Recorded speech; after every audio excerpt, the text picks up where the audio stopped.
ਵਾਹਿਗੁਰੂ ਜੀ ਕਾ ਖਾਲਸਾ, ਵਾਹਿਗੁਰੂ ਜੀ ਕੀ ਫਤਿਹ ਜੀ। ਸੰਗਤ ਜੀ, ਅੱਜ ਅਸੀਂ ਵਿਚਾਰ ਕਰਨ ਦੇ ਲਈ ਜਿਸ ਵਿਸ਼ੇ ਨੂੰ ਲਿਆ ਹੈ ਉਹ ਇਹ ਹੈ ਕਿ ਜਦੋਂ ਦਿੱਲੀ ਦੇ ਲਾਲ ਕਿਲ੍ਹੇ 'ਤੇ ਸਿੰਘਾਂ ਨੇ ਨਿਸ਼ਾਨ ਸਾਹਿਬ ਨੂੰ ਫਹਿਰਾਇਆ।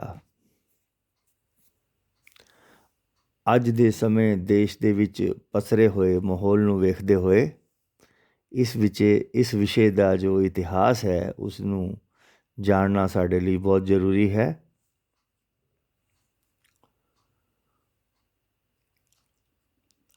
9 ਜੂਨ 1716 ਬੰਦਾ ਸਿੰਘ ਬਹਾਦਰ ਦੀ ਸ਼ਹੀਦੀ ਤੋਂ ਬਾਅਦ ਸਿੰਘਾਂ ਉੱਤੇ ਬੜਿਆ ਜੋ ਅਤਿਆਚਾਰ ਦਾ ਸਮਾਂ ਸੀ।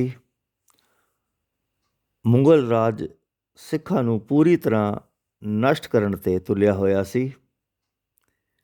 ਸਿੱਖ ਵੀ ਸ਼ਹਿਰਾਂ, ਪਿੰਡਾਂ ਅਤੇ ਹੋਰ ਰਹਿਣ ਵਾਲੀਆਂ ਜਗ੍ਹਾਵਾਂ ਜੋ ਸੀ ਉਸ ਨੂੰ ਛੱਡ ਕੇ ਜੰਗਲਾਂ, ਪਹਾੜਾਂ ਅਤੇ ਮਾਰੂਥਲਾਂ ਦੇ ਵਿੱਚ ਰਹਿਣ ਨੂੰ ਮਜਬੂਰ ਸੀ।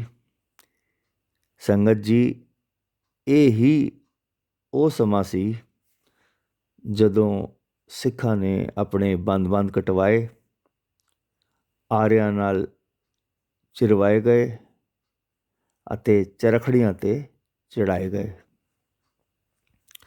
ਸਿੱਖਾਂ ਦੇ ਸਿਰਾਂ ਦਾ ਜੋ ਮੁੱਲ ਸੀ ਉਹ ਸ਼ਰੇਆਮ ਪੈ ਰਿਹਾ ਸੀ। ਇਹ ਘੋਰ ਸਮਾਂ ਜੋ ਹੈ ਕਈ ਸਾਲ ਤੱਕ ਚੱਲਦਾ ਹੈ। 2 ਘੱਲੂਘਾਰੇ ਵੀ ਹੁੰਦੇ ਨੇ ਜਿਸ ਵਿੱਚ ਲਗਭਗ ਅੱਧੀ ਸਿੱਖ ਕੌਮ ਜੋ ਹੈ ਖਤਮ ਹੋ ਜਾਂਦੀ ਹੈ। ਕਈ ਮੁਗਲ ਰਾਜਿਆਂ ਨੇ ਖੁੱਲ੍ਹੇਆਮ ਸਿੰਘਾਂ 'ਤੇ ਜ਼ੁਲਮ ਕੀਤੇ, ਇੱਥੋਂ ਤੱਕ ਕਿ ਦਰਬਾਰ ਸਾਹਿਬ ਉੱਤੇ ਵੀ ਹਮਲੇ ਕੀਤੇ ਗਏ। ਸਿਰਫ ਇਕੱਲੇ ਅਬਦਾਲੀ ਨੇ ਹੀ 10 ਹਮਲੇ ਸਿੱਖਾਂ 'ਤੇ ਕੀਤੇ। ਸੋ ਸਿੱਖਾਂ ਦੀਆਂ ਕੁਰਬਾਨੀਆਂ ਅਤੇ ਸੰਘਰਸ਼ਾਂ ਨੂੰ ਵੇਖਦੇ ਹੋਏ ਕੌਮ ਨੂੰ ਹੁਣ ਇਕਜੁੱਟ ਕਰਨ ਦੀ ਲੋੜ ਸੀ। ਕੌਮ ਵਿੱਚ ਵੀ ਹੁਣ ਸੰਘਰਸ਼ ਅਤੇ ਬਦਲਾ ਲੈਣ ਦਾ ਮਨ ਜੋ ਸੀ ਉਹ ਬਣ ਚੁੱਕਾ ਸੀ।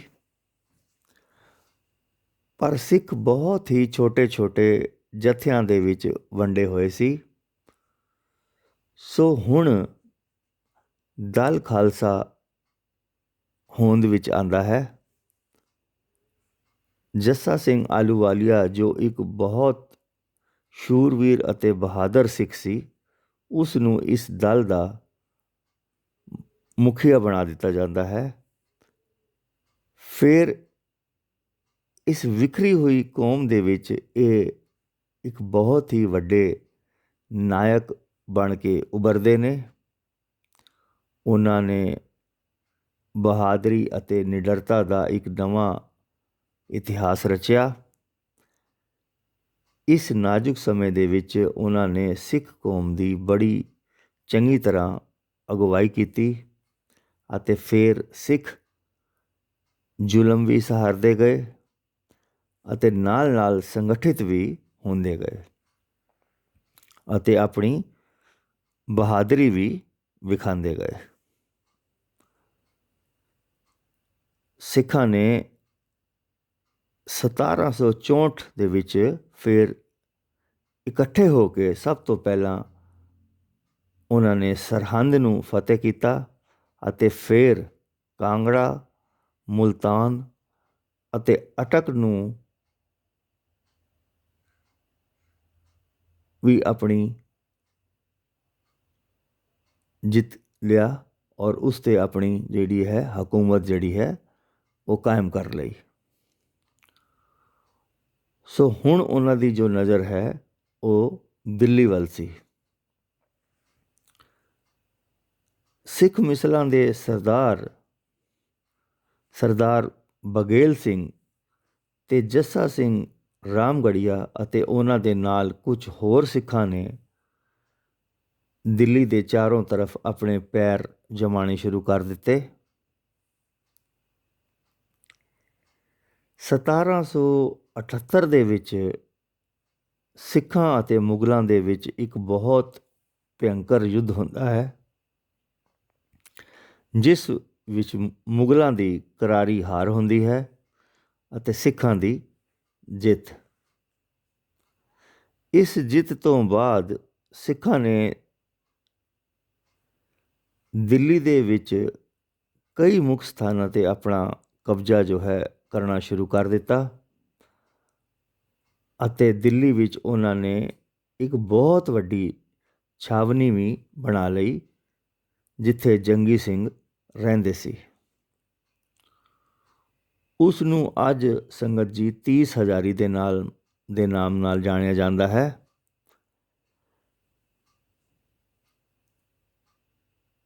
ਤੀਸ ਹਜ਼ਾਰੀ ਇਸ ਦਾ ਨਾਮ ਇਸ ਲਈ ਰੱਖਿਆ ਗਿਆ ਸੀ ਕਿਉਂਕਿ ਉਸ ਛਾਵਨੀ ਦੇ ਵਿੱਚ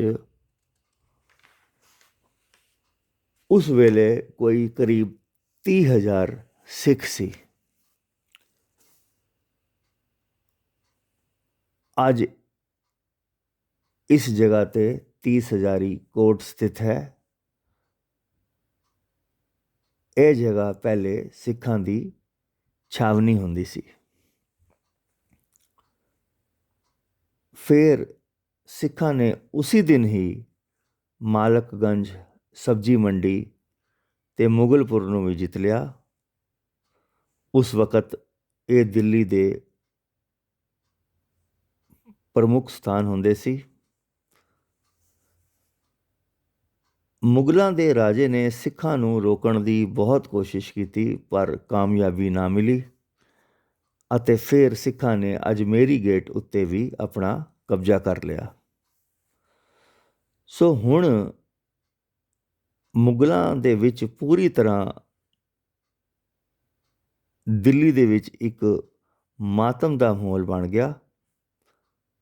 ਸੋ ਇਸ ਨੂੰ ਵੇਖਦੇ ਹੋਏ ਮੁਗਲਾਂ ਨੇ ਲੋਕਾਂ ਨੂੰ ਲਾਲ ਕਿਲ੍ਹੇ ਦੇ ਵਿੱਚ ਸ਼ਰਨ ਲੈਣ ਲਈ ਕਹਿਣਾ ਸ਼ੁਰੂ ਕਰ ਦਿੱਤਾ ਅਤੇ ਬਹੁਤ ਵੱਡੀ ਤਾਦਾਦ ਵਿੱਚ ਮੁਗਲਾਂ ਨੇ ਲਾਲ ਕਿਲ੍ਹੇ, ਜਿਸ ਦੀਆਂ ਚਾਰੋਂ ਪਾਸੇ ਵੱਡੀਆਂ ਵੱਡੀਆਂ ਦੀਵਾਰਾਂ ਸੀ, ਉਸ ਵਿੱਚ ਸ਼ਰਨ ਲੈ ਲਈ ਅਤੇ ਲਾਲ ਕਿਲ੍ਹੇ ਦੇ ਸਾਰੇ ਦਰਵਾਜ਼ੇ ਅੰਦਰੋਂ ਬੰਦ ਕਰ ਦਿੱਤੇ ਗਏ ਅਤੇ ਉਹਨਾਂ ਦੀ ਹਿਫਾਜ਼ਤ ਦੇ ਲਈ ਕਈ ਸੈਨਿਕ ਟੁਕੜੀਆਂ ਵੀ ਅੰਦਰ ਤੈਨਾਤ ਕਰ ਦਿੱਤੀਆਂ ਗਈਆਂ। ਹੁਣ ਸਿੱਖਾਂ ਦੇ ਲਈ ਲਾਲ ਕਿਲ੍ਹੇ ਦੇ ਵਿੱਚ ਸ਼ਾਮਿਲ ਹੋਣਾ ਬਹੁਤ ਮੁਸ਼ਕਿਲ ਕੰਮ ਹੋ ਗਿਆ ਸੀ। ਫਿਰ ਅਚਾਨਕ ਸਿੱਖਾਂ ਨੂੰ ਦਿੱਲੀ ਦੇ ਕਰੀਬ ਰਹਿ ਰਿਹਾ ਇੱਕ ਰਾਜ ਮਿਸਤਰੀ ਮਿਲਦਾ ਹੈ। ਉਸ ਨੇ ਦੱਸਿਆ ਕਿ ਕਿਲ੍ਹੇ ਦੀ ਦੀਵਾਰ ਇੱਕ ਖਾਸ ਸਥਾਨ ਤੋਂ ਕਿਲ੍ਹੇ ਦੇ ਅੰਦਰੋਂ ਗਿਰ ਚੁੱਕੀ ਹੈ, ਸਿਰਫ ਬਾਹਰ ਦੀ ਦੀਵਾਰ ਹੀ ਹੈ। ਸੋ ਉਸ ਨੇ ਸਿੱਖਾਂ ਨੂੰ ਉਹ ਜਗ੍ਹਾ ਵੀ ਵਿਖਾ ਦਿੱਤੀ। ਹੁਣ ਸਿੱਖਾਂ ਨੇ ਵੱਡੀਆਂ ਵੱਡੀਆਂ ਲੱਕੜੀ ਦੀਆਂ ਨੋਕਦਾਰ ਕਿੱਲੀਆਂ ਬਣਾਈਆਂ ਅਤੇ ਉਸ ਜਗ੍ਹਾ 'ਤੇ ਜਿੱਥੋਂ ਉਹ ਦੀਵਾਰ ਅੰਦਰੋਂ ਟੁੱਟ ਚੁੱਕੀ ਸੀ, ਉਸ ਜਗ੍ਹਾ 'ਤੇ ਨੋਕਦਾਰ ਲੱਕੜੀ ਦੀਆਂ ਕਿੱਲੀਆਂ ਦੇ ਨਾਲ ਉਸ ਜਗ੍ਹਾ 'ਤੇ ਇੱਕ ਬਹੁਤ ਵੱਡੀ ਮੋਹਰੀ ਕੱਢ ਦਿੱਤੀ ਅਤੇ ਲਾਲ ਕਿਲ੍ਹੇ ਦੇ ਵਿੱਚ ਦਾਖਲ ਹੋ ਗਏ। ਸੰਗਤ ਜੀ, ਆਪ ਜੀ ਦੀ ਜਾਣਕਾਰੀ ਦੇ ਲਈ, ਜਿਸ ਜਗ੍ਹਾ ਤੋਂ ਸਿੰਘਾਂ ਨੇ ਉਹ ਮੋਹਰੀ ਕੱਢੀ ਸੀ, ਉਸ ਨੂੰ ਅੱਜ ਅਸੀਂ ਮੋਹਰੀ ਗੇਟ ਦੇ ਨਾਮ ਦੇ ਨਾਲ ਜਾਣਦੇ ਹਾਂ, ਜਿਸ ਥਾਂ 'ਤੇ ਹੁਣ ISBT ਬੱਸ ਅੱਡਾ ਹੈ। ਸੋ 11 ਮਾਰਚ 1787 ਨੂੰ ਸਿੱਖ ਕਿਲ੍ਹੇ ਦੇ ਵਿੱਚ ਦਾਖਲ ਹੋ ਜਾਂਦੇ ਨੇ ਅਤੇ ਲਾਲ ਕਿਲ੍ਹੇ ਦੇ ਵਿੱਚ ਉਹਨਾਂ ਨੇ ਪੂਰੀ ਤਰ੍ਹਾਂ ਆਪਣਾ ਕਬਜ਼ਾ ਕਰ ਲਿਆ ਅਤੇ ਸ਼ਾਹਜਹਾਂ ਆਲਮ ਅਤੇ ਉਸ ਦੇ ਸਾਰੇ ਵਜ਼ੀਰ ਲਾਲ ਕਿਲ੍ਹੇ ਦੇ ਵਿੱਚ ਗੁਪਤ ਸਥਾਨਾਂ 'ਤੇ ਛੁਪ ਗਏ ਅਤੇ ਫਿਰ ਸਰਦਾਰ ਬਘੇਲ ਸਿੰਘ ਨੇ ਲਾਲ ਕਿਲ੍ਹੇ ਦੇ ਉੱਪਰ ਕੇਸਰੀ ਨਿਸ਼ਾਨ ਸਾਹਿਬ ਨੂੰ ਫਹਿਰਾ ਦਿੱਤਾ ਅਤੇ ਨਾਲ ਦੇ ਨਾਲ ਹੀ ਦੀਵਾਨੇ ਖਾਸ, ਜੋ ਕਿ ਲਾਲ ਕਿਲ੍ਹੇ ਦੇ ਵਿੱਚ ਇੱਕ ਪ੍ਰਮੁੱਖ ਸਥਾਨ ਹੈ, ਉਸ ਉੱਤੇ ਜੱਸਾ ਸਿੰਘ ਆਹਲੂਵਾਲੀਆ ਨੂੰ ਬਿਠਾ ਦਿੱਤਾ ਗਿਆ।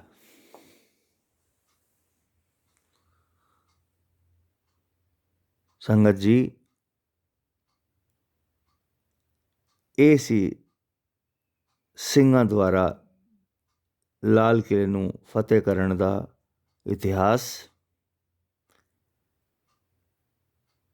ਇਤਿਹਾਸ ਦੀ ਸਾਂਝ ਪਾਉਂਦਿਆਂ ਹੋਈਆਂ ਭੁੱਲਾਂ ਨੂੰ ਮਾਫ਼ ਕਰਨਾ ਜੀ।